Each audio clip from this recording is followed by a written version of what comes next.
ETF index mutual funds నేర్చుకుని stock మార్కెట్లో రాణించాలనుకుంటున్నారా? వెంటనే ఈ నెంబర్కి కాల్ చేయండి.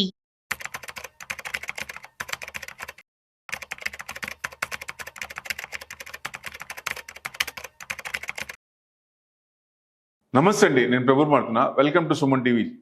మనం అనుకున్నట్టుగానే ఆర్బీఐ 50 బేసిస్ పాయింట్ కట్ చేసింది. అంటే ఈ మంత్లో ట్రిగర్ ఏమి లేదు, ఆర్బీఐ తప్ప, ఫెడ్ మీటింగ్ తప్ప. ఫెడ్ మనకు అంత ఎఫెక్ట్ ఉండదు కాబట్టి ఆర్బీఐ మీటింగే మెయిన్ కాబట్టి మనకి 25 బేసిస్ చేస్తారని లేకపోతే అసలు చెయ్యరని ఎక్స్పెక్టేషన్ అనేది కొంచెం కొంత పర్సంటేజ్ 10% ఉన్నా ఎక్కువ పర్సంటేజ్ ఎందుకంటే చేస్తారనే ఉద్దేశం.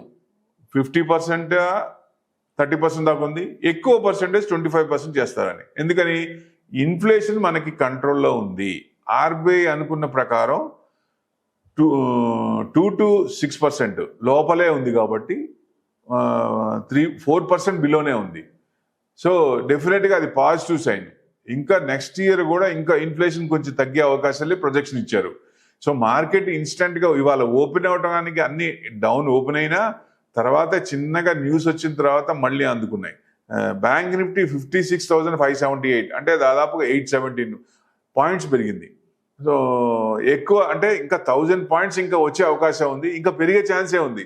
సో మండే కూడా ఇదే లెక్కన ఉంటే నెగిటివ్ ఏం రాకుండా, గ్లోబల్గా నెగిటివ్ ఏం రాకుండా ఉంటే డెఫినెట్గా మండే కూడా మళ్ళీ ఒక 300 to 400 పాయింట్స్ మళ్ళీ పెరిగే అవకాశాలు ఉన్నాయి.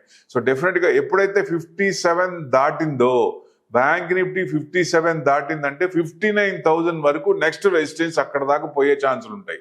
సో ఇప్పుడు అదే నిఫ్టీ తీసుకుంటే 25,000 అబౌవ్ క్లోజ్ అయింది. So which is a good sign అనుకోవచ్చు ఒక రకంగా. 25,100 దాటిందంటే మండే కూడా ప్లస్ ఉండి గ్లోబల్ నెగిటివ్ లేకుండా నిఫ్టీ కూడా 25,100 దాటితే సో డెఫినెట్గా మళ్ళీ ఆల్ టైమ్ హైకి పోయే ఛాన్సులు ఉంటాయి. సో అంటే ఫస్ట్ రెసిస్టెన్స్ ఎక్కడ ఉంది? 25,800. 25,800 కట్ అయి ముందుకెళ్తుంది అనుకోండి, డెఫినెట్గా మీకు నెక్స్ట్ 26,100. సో 26,100 అంటే నెక్స్ట్ మనకి ఆల్ టైమ్ హై ఎంత? 26,277. సో డిసెంబర్ లోపల వస్తుంది ఆల్ టైమ్ హై అనుకున్నాం. కానీ లాస్ట్ 3 months బ్యాక్ అయితే అసలు ఆల్ టైమ్ హై ఈ సంవత్సరం వస్తుందా, మళ్ళీ ఇబ్బంది పడతామా అనే ఉద్దేశం ఉండేది. కానీ అక్కడి నుంచి మెరుగుపరుచుకుంటూ అన్ని మ్యాక్రోస్ అన్ని మనకి బాగున్నాయి, అన్ని కంట్రోల్ ఉన్నాయి. సో డెఫినెట్గా సో అన్ని పాజిటివ్గా వచ్చినాయి. అందరు కూడా ఇండియా సైడే చూస్తున్నారు, ఇన్వెస్ట్మెంట్ ఇండియాలోనే చేయాలని అనుకుంటున్నారు. కాబట్టి పాకిస్తాన్తో మన యుద్ధం జరిగేటప్పుడు కూడా కొన్ని కంట్రీస్ అయితే వద్దు, మేము అక్కడ ఇన్వెస్ట్మెంట్ చేయాలి, సో డెఫినెట్గా యుద్ధం ఆపండి అని చెప్పి ఆ రిక్వెస్ట్ కూడా వెళ్ళింది. సో డెఫినెట్గా అది అన్ని పాజిటివ్స్ అయినాయి. ఎందుకంటే ఎక్కడైతే ఏ కంట్రీ అయితే డబ్బులు పెట్టాలనుకుంటుందో అది సేఫ్టీగా ఉంది, మంచి రిటర్న్స్ వస్తేనే వస్తారు, లేకపోతే రారు కదా. సో మన దగ్గర అలాంటి పాలసీలు ఉన్నాయి కాబట్టి. చైనా వెళ్తారా ఎవరైనా పాలసీలు? ఏ కంపెనీ అయినా ఎవరైనా ఎఫ్ఐఎస్ వెళ్తారా? వెళ్తే ఉండగలరా? ఎక్కువ లాంగ్ టర్మ్ ఉండలేరు. సో సేఫ్ జర్నీ ఎక్కడుంది? సేఫ్ హెవెన్ ఎక్కడుంది? ఇండియాలోనే ఇన్వెస్ట్మెంట్ సేఫ్ అనేది దేశం అంతా ఉంది. కాకపోతే ఇక్కడ ఏంటంటే మెయిన్ ట్యాక్స్, వాళ్ళకి కొంచెం ట్యాక్స్ బెనిఫిట్, ట్యాక్స్ సోప్స్ ఇవ్వాలి. అది గవర్నమెంట్ వాళ్ళని పిలిచి వాళ్ళకి ఏం కావాలో చూసుకొని ఆ ట్యాక్స్ సోప్స్ ఇస్తే ఎఫ్ఐఐస్ మన దగ్గర నుంచి ఎంత అమ్మారో అంతకు 5 ఇక్కడికి వచ్చే ఛాన్స్లే ఉంటాయి. సో ఇప్పుడు ఇది రైట్ ఛాన్స్ కాబట్టి ఎక్కువ కంపెనీస్ ఇక్కడ ప్రొడక్షన్ చేసి, ఫార్మా కంపెనీస్ కానీ ఇక్కడ ఇండియాకి వచ్చి ఇక్కడ ప్రొడక్షన్ చేసి ఇక్కడ నుంచి పంపిస్తే బెస్ట్ కదా. అప్పుడు మన జీడిపి ప్లస్ ఉంటుంది, మన ఇండియా కూడా ప్లస్ ఉంటుంది. ఓవరాల్గా చూస్తే మన మ్యాక్రోస్ అన్ని బాగున్నాయి. సో డెఫినెట్గా లాంగ్ టర్మ్ చూసుకుంటే బ్రాడర్ వ్యూ ఎప్పుడైతే ఆల్ టైమ్ హై టచ్ అయిందో అక్కడ కొంచెం ప్రాఫిట్ బుకింగ్ వచ్చే అవకాశాలు ఉంటాయి. అక్కడ కొంచెం తగ్గుద్ది ఎట్టి పరిస్థితులు, ఎందుకంటే అందరూ హైక్ వచ్చిన తర్వాత అమ్ముకునే ఛాన్సులు ఉంటాయి. సో ఇప్పుడు కొంచెం ఎక్రూడ్ చేసుకుంటా ఉన్నారు. సో దానివల్ల ఏంటంటే కొంచెం ఎప్పుడు వస్తుంది, మంత్కి మనకు 1% వేసుకున్నా మనం 4 to 5% దూరంలోనే ఉన్నాం ఆల్ టైమ్ హైకి. 1% వేసుకుంటే చాలు కదా, 6 months లోపల కూడా పట్టదు. సో ఈ మ్యాక్రోస్ అన్ని బాగుంటే 6 నెలలేంటి, 2 నెలలేంటి, వారంలో కూడా రావచ్చు.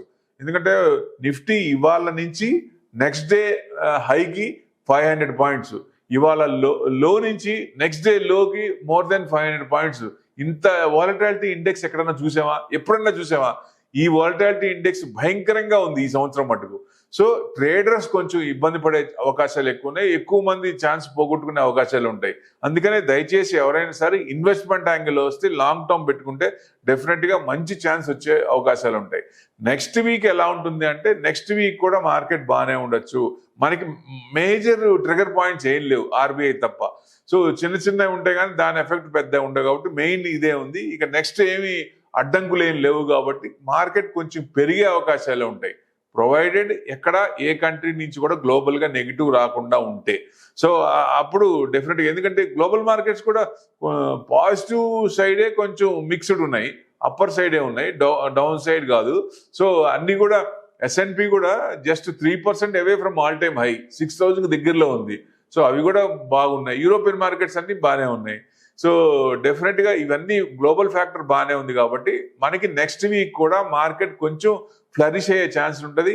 25,100 దాటిందా మనకి ఇంకా 25,800 వరకు నెక్స్ట్ వీక్ వెళ్ళే ఛాన్స్లు కూడా కనపడుతున్నాయి.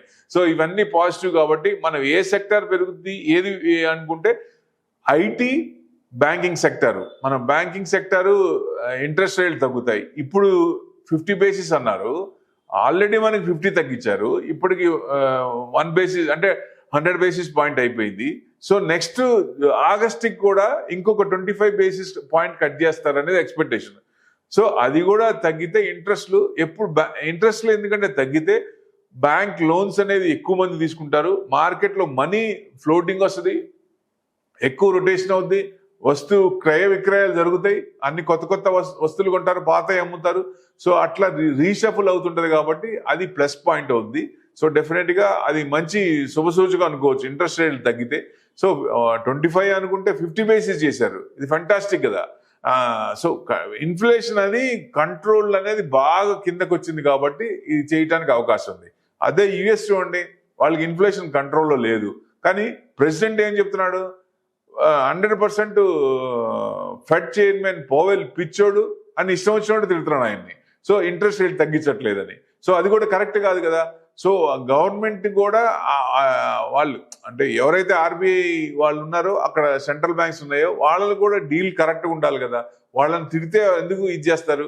ఆయన ఏమంటున్నాడు, మీరు టరీఫ్ల వల్ల ఆ మార్కెట్లో కొంచెం ఇదవుతోంది, దానివల్ల ఇంట్రెస్ట్లు తగ్గించడానికి లేదు, ఇన్ఫ్లేషన్ పెరుగుతుంది, తగ్గించకూడదు అనే రూల్స్ చెప్తున్నప్పుడు ఆయన వ్యతిరేకిస్తున్నాడు ఆయన. సో డెఫినెట్గా అలాంటి వాళ్ళకి ఇన్ఫ్లేషన్ తగ్గినప్పుడు ఇంట్రెస్ట్ తగ్గిస్తామనే ఉద్దేశంతో చెప్తున్నాడు ఆయన. అలా తగ్గించడమే కరెక్ట్, ఆయన చెప్పిందే కరెక్ట్. సో డెఫినెట్గా వాళ్ళకు ఇంట్రెస్ట్ రేట్ తగ్గించకపోయినా మనకి తగ్గుతున్నాయి కాబట్టి ఇన్ఫ్లో మనకి ఇండియాకి ఎక్కువ వచ్చే అవకాశాలు ఉంటాయి. సో ఎక్కువ FIICT టర్న్ అయ్యే అవకాశాలు ఉంటాయి కాబట్టి సో డెఫినెట్గా మనకి పాజిటివ్ సైన్ ఉంది. నెక్స్ట్ వీక్ కూడా పాజిటివ్ క్లోజ్ అయ్యే అవకాశాలే ఎక్కువ కనపడుతున్నాయి. ఇది మంచి శుభసూచకం. సో ఈ సిరీస్ ఎలా ఉండొచ్చు, ఇప్పుడు లాస్ట్ సిరీస్ మే సిరీస్ ఏమో 400 పాయింట్లు వచ్చింది, అంతకుముందు ఏప్రిల్ సిరీస్ ఏమో 800 పాయింట్లు పెరిగింది, అంతకుముందు 5 months బ్యాక్ సిరీస్ తీసుకుంటే కంటిన్యూస్గా అక్టోబర్ నుంచి పడింది. సో ఇక్కడి నుంచి నెక్స్ట్ 5 సిరీస్ అంటే నెక్స్ట్ ఇంకా 3 సిరీస్ కూడా పాజిటివ్నే రావాలి.